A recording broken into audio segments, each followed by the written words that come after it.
विक्रम और बेताल। एक रहस्यमय यात्रा बहुत समय पहले की बात है। उज्जैन के प्रतापी सम्राट विक्रमादित्य, जिन्हें उनकी नीति परायणता, साहस और बुद्धिमत्ता के लिए जाना जाता था, अपनी न्यायप्रियता के लिए दूर दूर तक प्रसिद्ध थे। एक दिन एक साधु उनके दरबार में आया और राजा से एक असाधारण कार्य करने का अनुरोध किया। साधु ने एक यज्ञ करने की बात कही, जिसके लिए बेताल नामक प्रेत की सहायता की आवश्यकता थी। विक्रमादित्य को साधु के रहस्यपूर्ण व्यवहार पर संदेह हुआ, लेकिन साधु की बात मानने के लिए राजी हो गए। साधु ने राजा को तंत्र विद्या और साधना की एक गहरी रात को श्मशान घाट पर जाने को कहा। वहां उन्हें एक पीपल के पेड़ से उलटा लटका हुआ बेताल पकड़कर लाना था। राजा विक्रम ने अपने साहसिक स्वभाव के कारण इस चुनौती को स्वीकार कर लिया। पहली यात्रा विक्रमादित्य ने अपनी तलवार और एक जलती हुई मशाल लेकर श्मशान घाट की ओर प्रस्थान किया। चारों ओर सन्नाटा और अंधकार था। पेड़ों की डालियों पर उल्लू बोल रहे थे और हवा में डरावनी सिसकियां गूंज रही थी। विक्रम ने इन सब की परवाह न करते हुए पेड़ के नीचे पहुंचकर बेताल को पकड़ लिया और उसे अपने कंधे पर लाद दिया। बेताल ने राजा से कहा, राजा विक्रम, मैं तुम्हारे साथ चलूंगा, पर एक शर्त है। रास्ते में अगर तुमने कुछ कहा तो मैं तुरंत वापस अपने पेड़ पर लौट जाऊंगा। राजा ने बेताल की बात मान ली, पर बेताल चुप नहीं रह सकता था। उसने राजा का ध्यान भटकाने के लिए एक कहानी सुनाना शुरू किया। पहली कहानी। न्यायप्रिय पुत्र बेताल ने कहा, एक नगर में एक राजा था जिसकी पुत्री का विवाह एक तपस्वी युवक से हुआ। विवाह के कुछ समय बाद उस युवक ने कठिन तपस्या करने का संकल्प लिया। वह अपनी पत्नी को अपने पिता के घर छोड़कर वन में चला गया।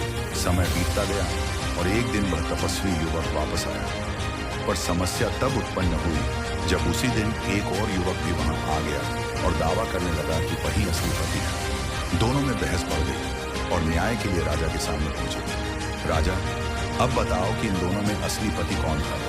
विक्रम ने तुरंत जवाब दिया, जो युवक तपस्या करके लौटा है वही असली पति है। सच्चा पति अपनी पत्नी के कर्तव्यों को नहीं भूलता, चाहे वह किसी भी तपस्या में लीन हो। बेताल हंस पड़ा और कहा, तुम सही हो राजा विक्रम, लेकिन तुमने बात कर दी, अब मैं वापस जा रहा हूं। और वह उड़ ढाच कर वापस पेड़ पर जा लटका। दूसरी यात्रा। राजा विक्रम फिर से बेताल को पकड़ने गए। इस बार भी बेताल ने एक नई कहानी सुनाई। दूसरी कहानी।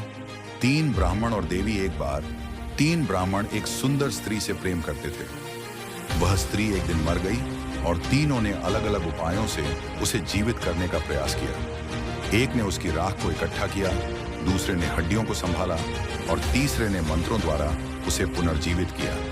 अब बताओ, उस स्त्री का असली पति कौन था? विक्रम ने उत्तर दिया, वह ब्राह्मण जिसने मंत्र से उसे जीवित किया वही असली पति है, क्योंकि उसी ने उसे नया जीवन दिया।